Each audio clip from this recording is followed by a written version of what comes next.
बिस्मिल्लाहिर्रहमानिर्रहीम। लास्ट हम डिस्कस कर रहे थे ट्रांसेंडेंटल फंक्शंस और उसमें से हमने किया था ट्रिग्नोमेट्रिक फंक्शंस को, और अब है इनवर्स ट्रिग्नोमेट्रिक फंक्शन।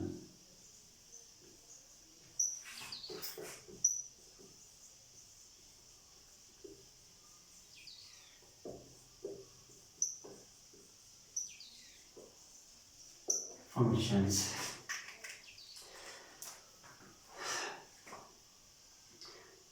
अब यहाँ से हम लेते हैं कि हमारे पास एक एफ ऑफ एक्स था साइन ऑफ एक्स। इसके लिए हमारे पास डोमेन क्या थी? सेट ऑफ रियल नंबर, यानी डोमेन ऑफ दिस फंक्शन, और इसकी रेंज थी आपके पास -1 to 1।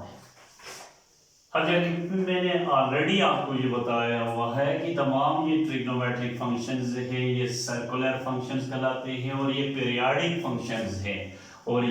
Due to their periodicity ये बाइजेक्टिव फंक्शंस नहीं हैं। तो अब जब ये बाइजेक्टिव फंक्शन नहीं है तो ऑर्डिनरी ट्रिग्नोमेट्रिक फंक्शन के इसका मतलब हम इनवर्सेस नहीं मालूम कर सकते। इसके लिए हम ये कहते हैं सबसे पहले कि इसके प्रिंसिपल ट्रिग्नोमेट्रिक फंक्शंस लिखते हैं, और ये आपके पास F of x is equal to sine of X. उस सूरत में इसकी domain set of real number की बजाय आप क्या ले लेते हैं? -π/2 to π/2, और इसकी रेंज वही है -1 to 1। रेंज अफेक्ट नहीं होगी, और इस इंटरवल में इस ट्रिग्नोमेट्रिक फंक्शन की खूबी ये है कि ये तमाम वैल्यूज ले लेता है और इसमें कोई भी आपका इमेज जो है वो रिपीट नहीं होता, और इसी वजह से ये बाइजेक्टिव फंक्शन बन जाता है। अब इसी जब प्रिंसिपल ट्रिग्नोमेट्रिक फंक्शन आ गया, यानी इसकी डोमेन हमने रिस्ट्रिक्ट कर दी, तो तब इसके लिए हमारे पास क्या है? इसका इनवर्स एग्जिस्ट करेगा, और हमारे पास इनवर्स फंक्शन इसका मतलब क्या आ जाएगा कि एफ ऑफ एक्स, इसका inverse f of x is equal to sine inverse of x. अब इनवर्स फंक्शन के लिए इसका जो प्रिंसिपल ट्रिग्नोमेट्रिक फंक्शन के लिए डोमेन और रेंज है ये इंटरचेंज हो जाएंगी। अब इसके लिए आपके पास जो रेंज है वो इसकी डोमेन बन जाएगी, यानी इसकी डोमेन क्या बनेगी? -1 to 1, और जबकि रेंज क्या आ जाएगी? -π/2 to π/2। इसका मतलब इनवर्स ट्रिग्नोमेट्रिक फंक्शन के लिए जब भी आप एंगल मालूम करेंगे इन वैल्यूज को यूज करते हुए, तो आपके पास एंगल आना चाहिए within this interval -π/2 to π/2। अब फिर आपके पास क्या है कि f of x is equal to cosine function cos of x है, और इसके लिए हमने ऑलरेडी ये डिस्कस किया हुआ है कि इसकी डोमेन भी सेट ऑफ रियल नंबर है और रेंज इसकी -1 to 1 है। अब इसको जब हम इसकी डोमेन रिस्ट्रिक्ट करेंगे, यानी प्रिंसिपल ट्रिग्नोमेट्रिक फंक्शन लिखेंगे, तो वो आपके पास क्या आ जाएगा? cos x, जिसके लिए इसकी डोमेन क्या आ जाएगी? 0 to π, 0 पर 1 और पाई पर -1, तो इसकी रेंज आपके पास -1 to 1। ये इसकी डोमेन आ जाएगी और ये इसकी क्या आ जाएगी? रेंज। और अब इसका आप जब इनवर्स ट्रिग्नोमेट्रिक फंक्शन लिखेंगे तो वो आपके पास क्या आ जाएगा? cos इनवर्स ऑफ x, और उसकी डोमेन आपके पास क्या आ जाएगी? -1 to 1, और इसकी रेंज आपके पास आ जाएगी 0 to π। इसका मतलब ये है कि इस इंटरवल में वैल्यू यूज करेंगे तो जो एंगल आपने मालूम करना है वो क्या आना चाहिए, within the interval 0 to pi आना चाहिए।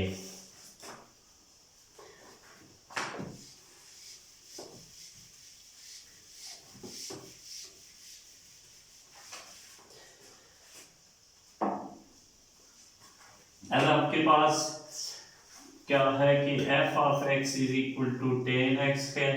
तो इसके लिए हमारे पास इसकी डोमेन क्या थी, set of real number difference x such that x is equal to, मैंने पहले लेक्चर में बताया था कि साइन ओवर cos, तो इसमें cos 0 नहीं होना चाहिए क्योंकि 10 की डेफिनेशन में cos डिवाइजर में एग्जिस्ट करेगा, तो वो कब 0 होता है उन x पर जब वो ऑड मल्टीपल ऑफ क्या हूँ, पाई बाय 2 हूँ, तो ये वैल्यूज नहीं होनी चाहिए। और इसकी रेंज क्या थी, सेट ऑफ रियल नंबर की। तो अब इसके लिए फिर टेन का प्रिंसिपल टेन फंक्शन आपके पास जब आएगा तो f of x is equal to 10x, तो 10x भी पीरियोडिक फंक्शन है, ये अभी हम इसके आगे डिस्कस करेंगे। तो ये फर्स्ट ईयर में आप पढ़ भी चुके हैं, ये पीरियोडिक फंक्शन है विद पीरियड पाई, तो इसका मतलब ये है कि इसके लिए भी बहुत सारी इसके आउटपुट में रिपीटेड यानी सेम वैल्यूज होंगी, यानी ये बाइजेक्टिव फंक्शन नहीं होगा। तो जब हमने इसकी डोमेन को रिस्ट्रिक्ट किया तो ये लाएगा प्रिंसिपल ट्रिग्नोमेट्रिक फंक्शन और इसी का इनवर्स एग्जिस्ट करेगा। और इसके लिए इसकी डोमेन क्या होगी, वो हो जाएगी माइनस पाई बाय 2। और से देखें, इसके लिए मैं ओपन इंटरवल यूज करूंगा पाई बाय 2, क्योंकि इसकी डेफिनेशन में sine x over cos x आएगा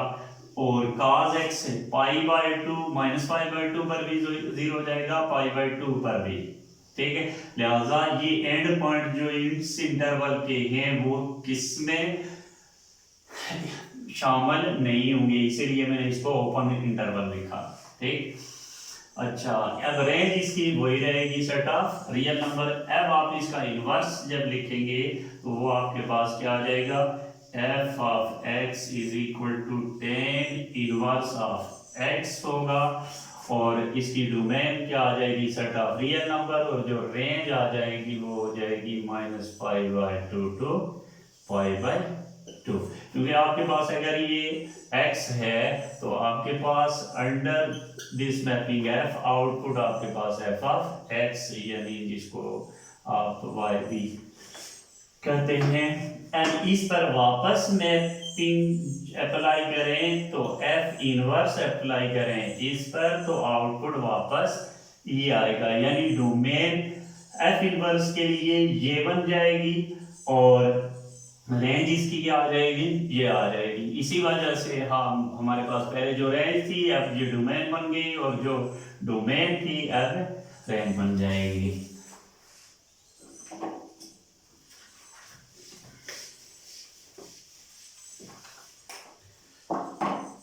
उसके बाद आपके पास f of x is equal to क्या है,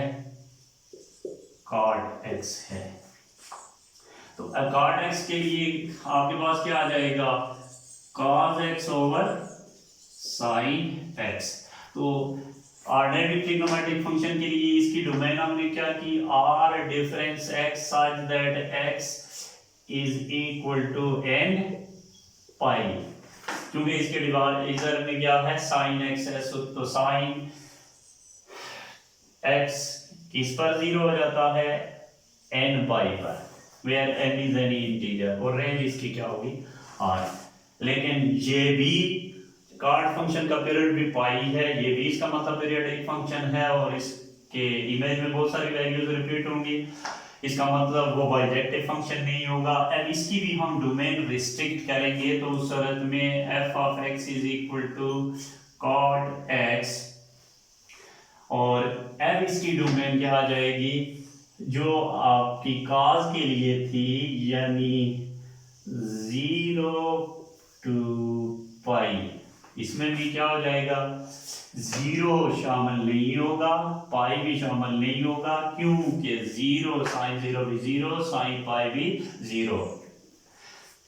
और इसके विद इन दिस इंटरवल बहुत सारी वैल्यूज आपके पास होंगी, जिनके लिए इसके इमेजेस जो हैं वो हमेशा डिफरेंट आएंगे, रिपीटेड नहीं होंगे, और रेंज आपके पास क्या रहेगी, आर। अब इसी का ही आप एफ ऑफ एक्स यानी कार्ट इनवर्स लिखते हैं, कार्ट इनवर्स ऑफ एक्स, और उसकी डोमेन आपके पास क्या आ जाएगी, सेट ऑफ रियल नंबर, और रेंज क्या आएगी 0 to पाई।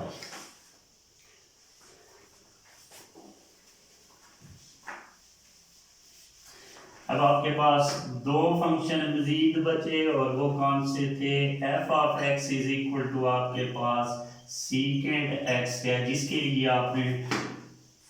डोमेन इसकी ली थी आर डिफरेंस, इसमें भी cos डिवाइजर में, तो इसका मतलब x such that x is equal to 2n plus 1 pi by 2, और आपके पास रेंज क्या थी, y greater then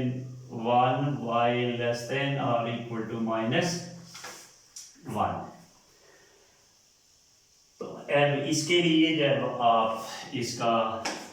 principal trigonometric function लिखेंगे तो वो आपके पास क्या आ जाएगा, सीकेंट एक्स, ये भी पीरियोडिक फंक्शन है विद पीरियड 2 पाई, तो इसकी भी है आपने डोमेन क्या करनी है, रिस्ट्रिक्ट करनी है, और अब ये 1 ओवर cos x है, 1 ओवर cos x है, इसका मतलब इसके लिए वही डोमेन होगी जो किसकी होगी, जो cos x की है, तो cos x की थी 0 to पाई, लेकिन अब देखेंगे 0 to पाई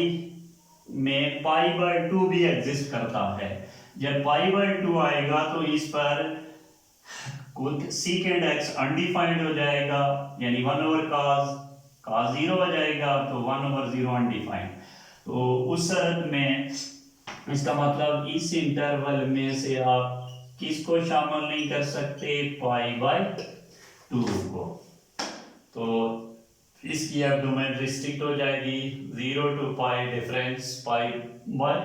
2, और रेंज वही रहेगी y greater than or equal to 1, y less than or equal to -1। तो अब इसके लिए आसान सी बात है, f of x is equal to secant inverse of x के लिए आपके पास डोमेन क्या आ जाएगी, यानी input x greater than or equal to 1, x less than or equal to -1, और इसकी रेंज आ जाएगी, एंगल क्या आना चाहिए, 0 to pi except pi by 2।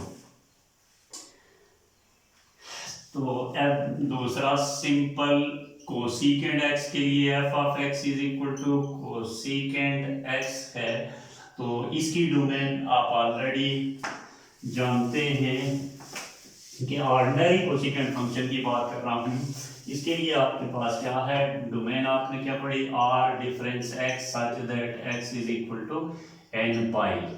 और रेंज वही y greater than or equal to 1, y less than or equal to -1, ये पिछले लेक्चर में डिटेल के साथ ये बता चुका हूँ। ये भी पीरियोडिक फंक्शन है, ये भी बाइजेक्टिव फंक्शन नहीं है, इसकी भी आप डोमेन रिस्ट्रिक्ट करेंगे, और इसको हम 1 ओवर साइन एक्स लिखते हैं, इसका मतलब इसके लिए प्रिंसिपल ट्रिग्नोमेट्रिक फंक्शन के लिए वही डोमेन होगी जो किसकी है, जो साइन फंक्शन की है, तो अब आपके पास f of x is equal to cosecant x, तो साइन की क्या थी, -pi by 2 to pi by 2, लेकिन इस इंटरवल में -pi by 2 to pi by 2 0 include है, तो 0 पर 1 ओवर साइन 0 0 अनडिफाइंड हो जाता है, इसका मतलब इसमें से आप जीरो शामिल नहीं कर सकते। और रेंज वही y ग्रेटर देन और equal to 1, y less than और इक्वल टू -1। और अब इसका f of x is equal to cosecant inverse of x, और इसकी अब डोमेन आपके पास क्या आ जाएगी, x ग्रेटर देन और equal to 1, x less than और इक्वल टू -1, और रेंज आ जाएगी आपके पास -π/2 to π/2 डिफरेंस